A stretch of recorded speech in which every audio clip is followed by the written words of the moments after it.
Want this intro? And this is what it looks like when it's used in an actual edit.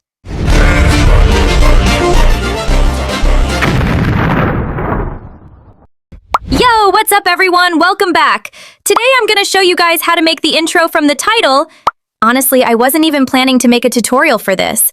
But since a lot of people kept asking for it in the comments, especially this guy right here, I finally decided to make one for y'all.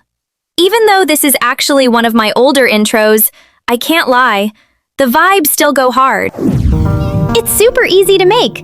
Just follow what I did. I already included the dragon logo asset in the description too.